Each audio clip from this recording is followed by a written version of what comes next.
Continuamos con el sector terciario. Como bien sabéis, hay tres sectores económicos, ¿verdad? El primario, secundario y terciario. El primario y secundario ya lo vimos.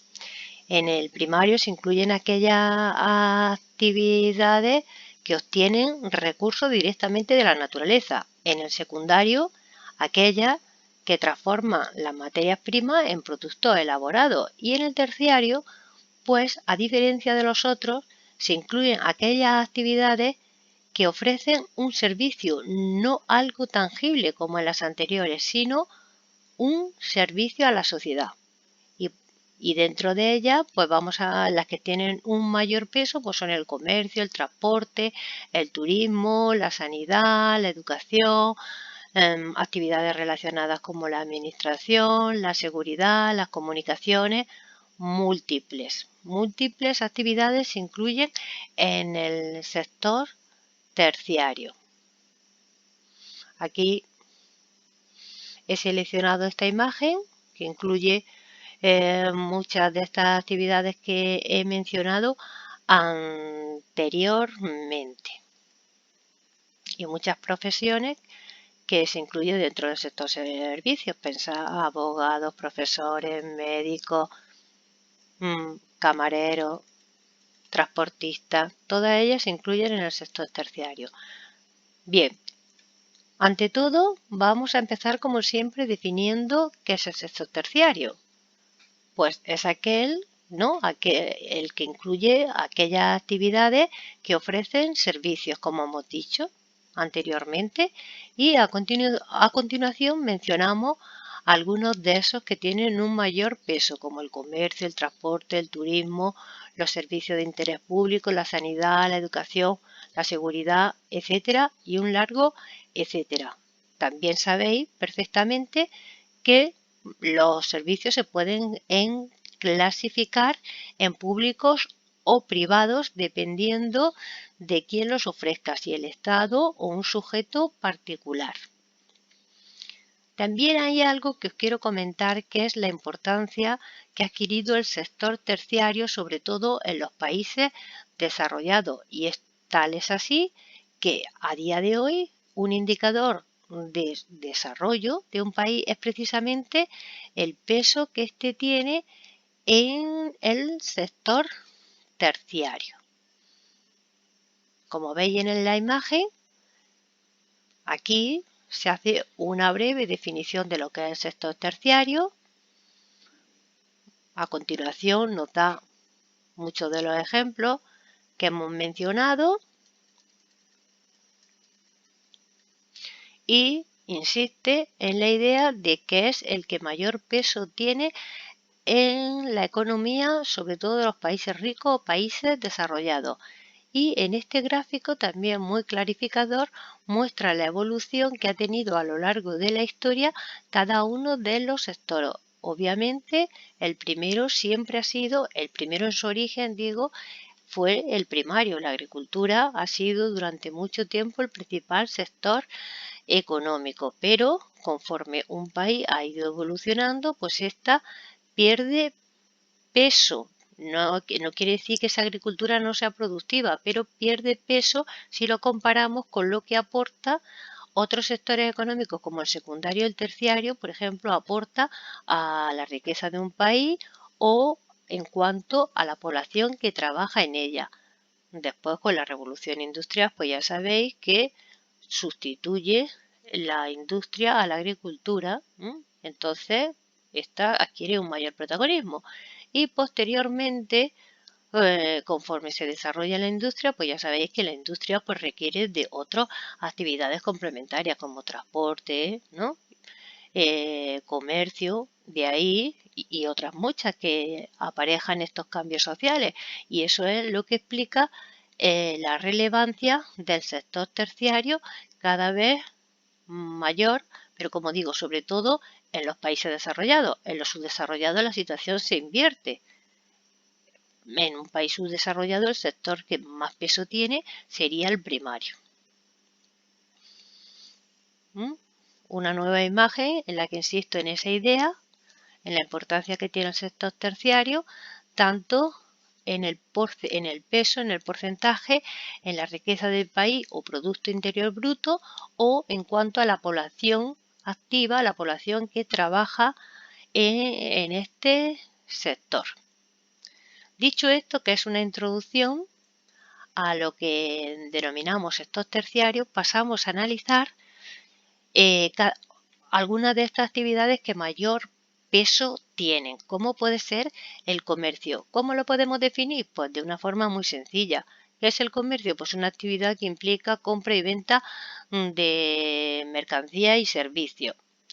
¿Qué factores influyen en el comercio? Pues obviamente va a influir mucho los medios de transporte.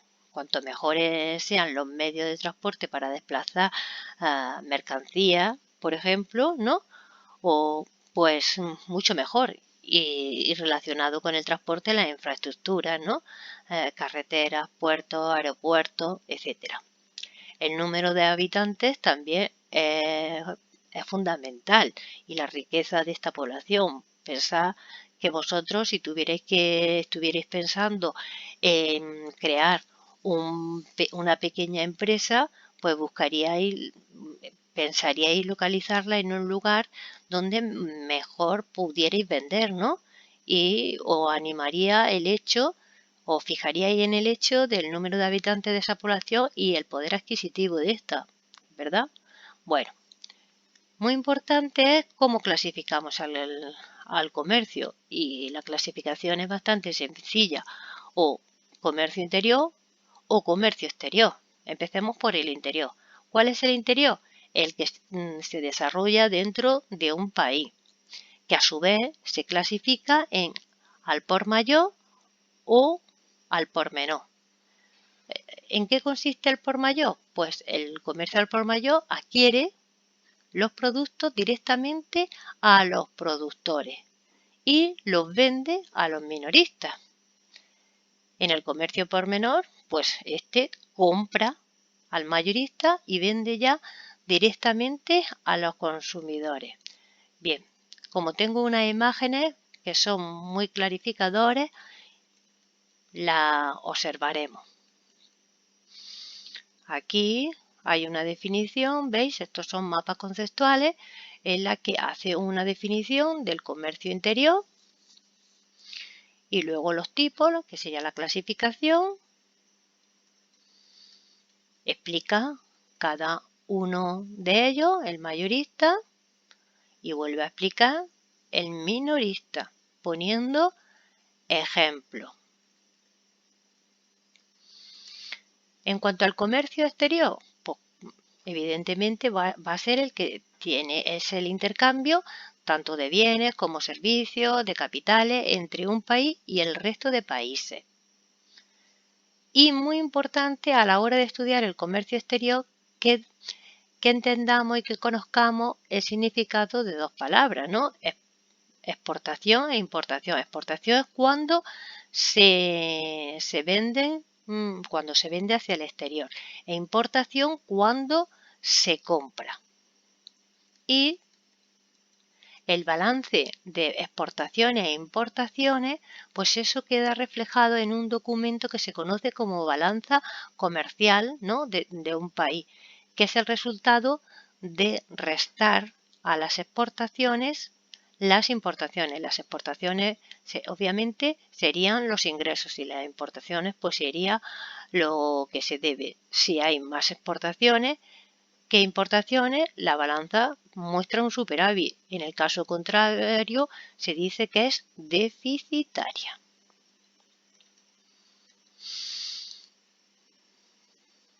Y volvemos, resumiendo todo, esta imagen lo resume perfectamente, y vemos los tipos interior y exterior, al por mayor, minorista. Nos pone ejemplos de lo que es el comercio al por mayor, las ferias, los mercados de abasto de grandes dimensiones, ¿no? Por ejemplo, el que tengáis en la localidad, ¿no? Mercamadrid, en fin, eso. Las lonjas. Minoristas, pues ya minoristas, pues nos pone ejemplos como supermercado, hipermercado, cadena de descuento, mercadillo, nuevos sistemas de venta que ya sabéis que se están imponiendo. Y en cuanto al comercio exterior, de nuevo, muy importante, recalca las importaciones y las exportaciones y cómo se reflejan en la balanza comercial. Visto el comercio, pasamos al transporte, que es el desplazamiento de personas y mercancía. Y se clasifica, y lo vamos a clasificar en transporte por carretera, transporte ferroviario, transporte aéreo, marítimo y fluvial. Lo más importante del transporte es que tengamos una ligera idea de las ventajas e inconvenientes que ofrece cada medio. En vosotros tenéis vuestro texto, ahí aparecen algunas ventajas y algunos inconvenientes. Si se ocurren, por supuesto, algunas, pues perfecto, porque seguro que podréis pensar en más ventajas, en más inconvenientes de cada uno de ellos. Aquí nos dice, por ejemplo, que el transporte por carretera, una gran ventaja es que permite el acceso directo, es el servicio puerta a puerta y, por supuesto, la flexibilidad horaria, lo cual resulta bastante evidente. Inconveniente, pues que la contaminación, ¿no? La contaminación, los atascos, que es la densidad de tráfico, que claro, escasa capacidad de carga, sobre todo si es tu vehículo particular. Pero tengo que deciros que es el que más se usa en distancias cortas y medias y a día de hoy es uno de los más utilizados. Los accidentes también sería la siniestralidad, ¿no? Accidentes, siniestralidad sería otro inconveniente. El transporte ferroviario pues fue el más utilizado, pero ahora no lo es, ahora es la carretera. De nuevo, pues yo lo que quiero es que pensemos en algunas ventajas o en algunos inconvenientes. Pues ventajas, pues mayor capacidad de carga, es uno de los más seguros, es rápido, bueno, rápido entre comillas, sobre todo las líneas de alta velocidad, que también, claro, son las más caras. Hay menos contaminación que el transporte por carretera y en cuanto a inconvenientes, pues el problema está la rigidez del trazado, que quiere decir más o menos o que no está disponible en todo el territorio. En los lugares que hay, perfecto, pero no en todas las ciudades, todas las localidades cuentan con ferrocarril, ¿no? El coste, sobre todo como he dicho antes, en los trenes de alta velocidad y el mantenimiento y muchas veces su rentabilidad, pues porque esto es un servicio público en la mayoría de los casos, pero muchas veces no viene a ser rentable.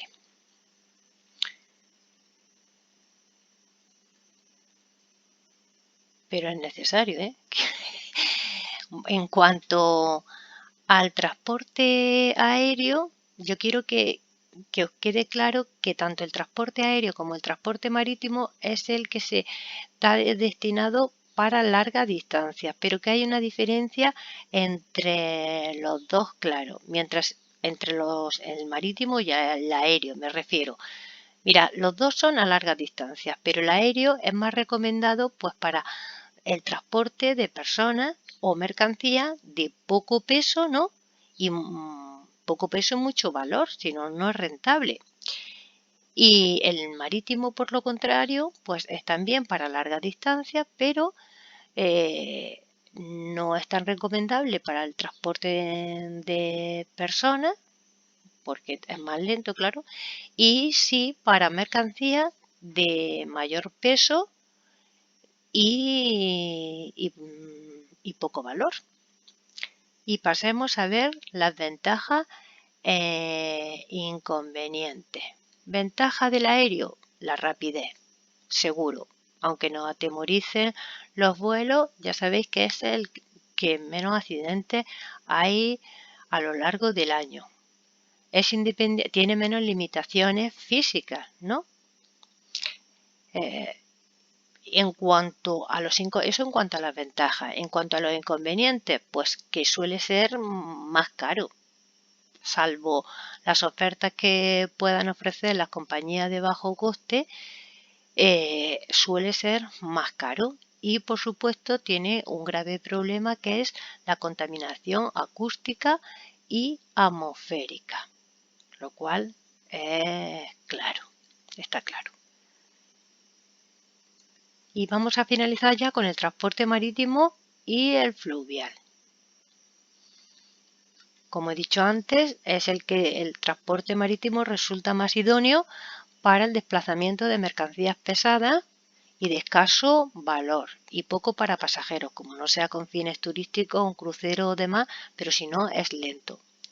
Pero dicho esto, es verdad que ofrece una gran ventaja, ¿no? Como es la capacidad de carga y su precio más bajo, sobre todo para aquellas grandes mercancías.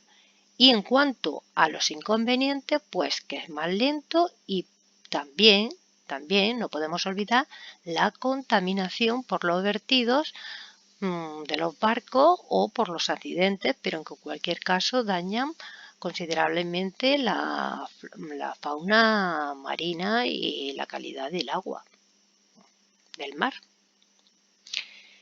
Y en cuanto al transporte fluvial, que es el que tiene lugar en los ríos, pues podemos decir que es el que más limitado está físicamente, por razones físicas, porque requiere de río navegable. Y para que un río sea navegable necesita que es un amplio caudal y también que su cauce circule por terrenos poco accidentados. En España, por ejemplo, no tenemos prácticamente río navegable, salvo el Guadalquivir desde Sevilla hasta su desembocadura. En el mundo, pues sí hay ríos navegables, pues que se dedican al transporte de mercancía o en algunos casos también como cruceros turísticos.